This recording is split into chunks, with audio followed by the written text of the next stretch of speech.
Hey guys, today I'm going to review the Juzear Defiant. A big thanks to Ho-Kago for sending in this review unit, but all the thoughts and opinions you're about to hear are my own. By the way, there'll also be a bonus review of the new Divinus Prism Wide Bore Velvet Tips, which is basically a silicone version or a grippy version of the ever so popular and my favorite Divinus Wide Bore Velvet Tips. So what do you get in the box? So basically you get this box, right? And inside the box you get this fantastic case, which looks really good. And inside the case you get one set of tips and you get the cable and the IM. So the cable is really good, especially the cable, the color of the cable, right? There's blue and slight copper rose pink color goes really well with the rainbow shell. So I think so. This, if paired with the green color, is not really that good. But in my opinion, paired with this rainbow color shell, looks fabulous. Looks fantastic. The cable too, although a bit plasticky, it is really good. It's really good and works fantastic for great daily usage. Because once you use it for a few hours, 1 or 2 hours, I think so. It is very malleable for everyday use. And also, as you can see, this connector is very small, but this also has a 3.5 and a 4.4 termination. Now, yeah, as you can see, this is the IEM faceplate, and this is the IEM faceplate. Yeah, so this is a collab between Zeus and Juzear. Let's talk about the comfort a bit. The comfort is really good of the Juzear Defiant. I think so. If you do select a nice pair of tips, I think so they work really well. In my usage, the tips which are supplied inside the box don't really work that well. So I had to use third-party tips, and the fit was perfect for me. The tips I used for my ears with the DD Hi-Fi ST35. It could be different for your ear, right? And next, talking about the comfort, as I said, it's really good. I can wear them for hours, no issues over there. And these are a 1 DD and a 3 BA IM. So yeah, and so let's talk about the sound a bit. The sound is fantastic. I'll pop a graph on the screen. You can see the sound is really good. It's warm. It's fantastic for daily usage. That's it. That's all I can say. It's like if you are new into the IM world, or if you want something in the $100 range, right? And if you you listen to a variety of genres, I think so. The Defiant is one of the best IMs to get for this. It is done really well, but there is one small con which I'll discuss after I discuss the sound of the Defiant. So the bass of the Defiant is really nice. It is sub bass focused. So whenever you, let's say, when I'm listening to the Cassiopeia, when I'm listening to Bjork 16-bit remix, right? It is very sub bass heavy, and that sub bass you can feel it inside your ears. So that is nice. The mid bass of the Defiant is not really that good in my opinion, because it does lack a bit of mid bass. It follows the Harmon curve a bit. So in some songs, the tactility of the mid bass or the amount of mid bass could be a bit less for you. Now, mids is surprisingly well done over here in Defiant, because the warm tonality of the Defiant gives you a nice, rich male vocals. Plus, the female vocals too are quite nicely done.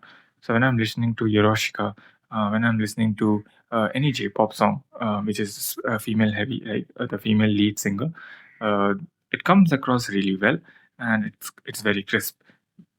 Many a times, what happens is if the male vocals are good, the female vocals aren't good, vice versa. But the Defiant plays that very well.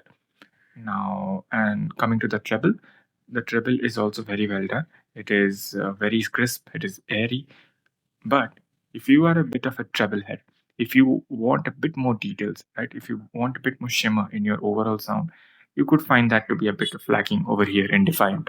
The soundstage of Defiant is quite average, both in terms of width and in depth. So yeah, that's the Defiant's overall sound signature, and the imaging too is really good for its price point with left to right. Now, I did say that I really like the Defiant, and I suggest the Defiant to anyone trying to buy an IM under the $100 price range. But it has one competitor which I feel for my taste is a bit better than the Defiant. That'll be the SimGot EW300.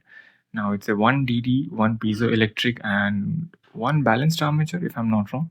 But why I pick the EW300 over the Defiant is because the EW300 has this mid bass, which I really like.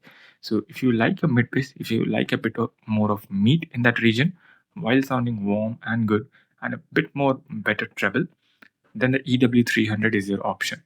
Also, the EW300 is a lot more smaller than the Defiant shell, so it'll be a lot more easier for if you have a small ear, right? So do keep that in mind. Just because something sounds good doesn't mean it'll bode well for you, because comfort is the main thing for an IM. So in my opinion, the EW300 is more comfortable than the Defiant.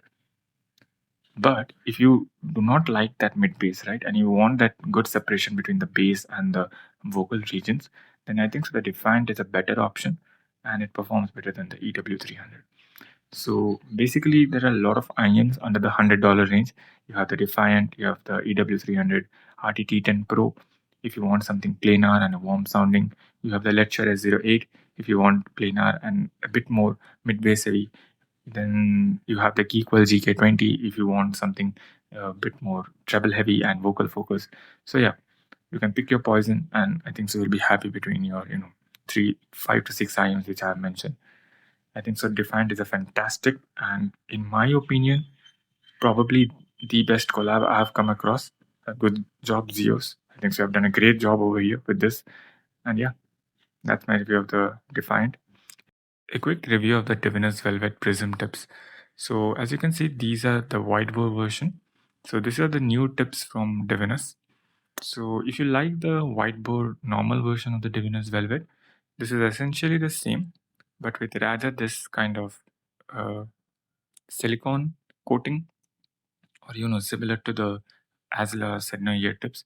So these offer more grip in my opinion, but in terms of sound, they are the same. It depends on the type of IM you're using and the type of what's your ear type.